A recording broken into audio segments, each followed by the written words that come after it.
York. I'm so excited. Jackson Wang. Oh my God. Jackson Wang, a triple threat. He is a singer, rapper, dancer, part of a hugely popular top Korean pop group called GOT7, who we had on the show. Now Jackson is working on some solo projects. His debut release, Papillon, ranked #1 on QQ music streaming service. He's got a huge fan base. It is growing. We've loved him ever since we met him in July. Oh my God. And now he's back. Thank you so much for having me. It's an honor. Jackson, first of all, we feel like we're family with you. We are ready. It's home. Yeah. But by the way, your fans were the ones who told me that you were in New York City and that I needed to have you on the show immediately. Thank you so much for having my back. Thank you so much. So Jackson, I mean, this solo career, I mean, you've been doing it in China. Right. This is like the first time on a global stage. Right. Actually, I did a lot of stuff. Like, I started my solo career back in China. Now that company sees that I'm doing pretty well. Like, I'm working hard. I'm trying new stuff, challenging new obstacles every day. Like, and they agreed on. I mean, they actually supported me on actually putting my stuff on the global platform.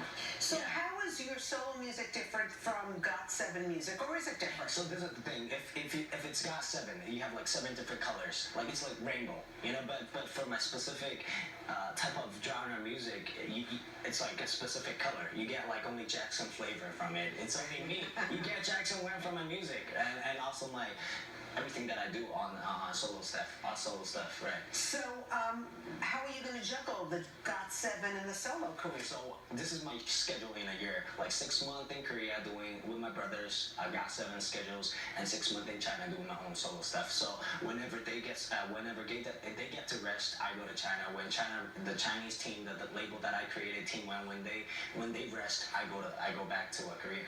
Your parents are very accomplished. Your dad was an Olympian, right? Sport family. My dad, Olympian fencer. My mom, world champion gymnast. My brother used to be a rugby player, and I was a fencer.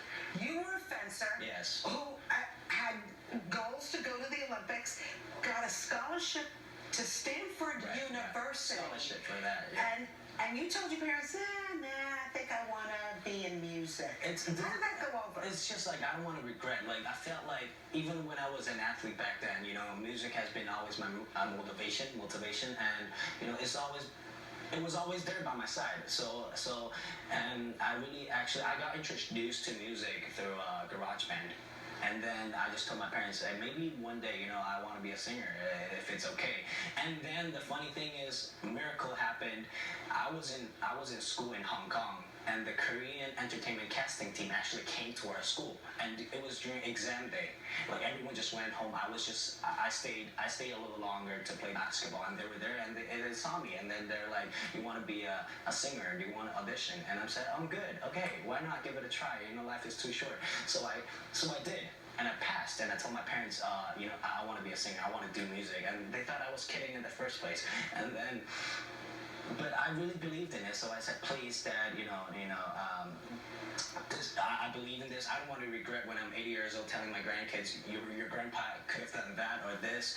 And then, they said, this is your worst decision ever. They said it was your worst decision? Trust me, you're going to regret this. And did they give you a time limit? Like, if you don't make it in 2 years, you're going back to school? I mean, they weren't even thinking about that, because they thought, they're not going to let me go. They weren't going to let me go. So, and then they told me, it's going to be your worst decision. Like, you're going to regret this. You have education. You go into the Olympic Games. I was preparing for London Olympic Games, and I got accepted, like, by great offers from university.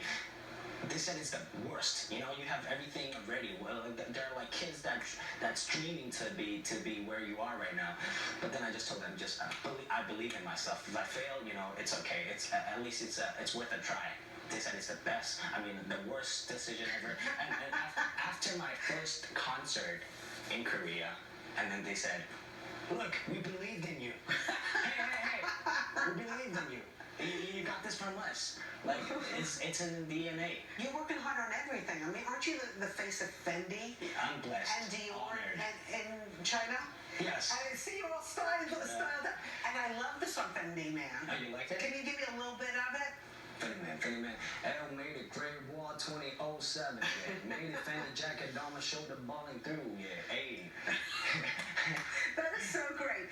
Do you have time? I know you're on the road. It seems like you're working so much. Do you have time to have fun, to have friends, to have a special someone in your life? I didn't have a vacation for 3 years, you know, but I feel like if I don't think like I'm living every day like working, because everything that I'm doing right now, music, all the schedules with my brother Scott7, you know, everything I enjoy so much. When you love something, you don't feel like it's work. So I feel like, yeah, I'm still working hard because I have a goal that I want to achieve.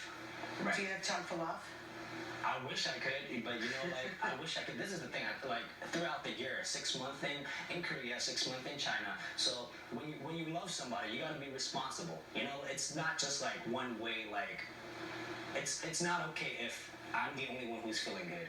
You know, like, I have to be responsible, I have to protect her, you know. You are so thoughtful. But I'm saying, like, this is love, you know. It's a good thing. It's a two-person and they're in it, we're in it, you know, like, so I can't, it's too much to handle. Well, you got a lot going on right now. I wish I could, you know, but It'll happen down the road. Right. In the meantime, Jackson Wang, thank you all the Jackies out there for telling me he was in town.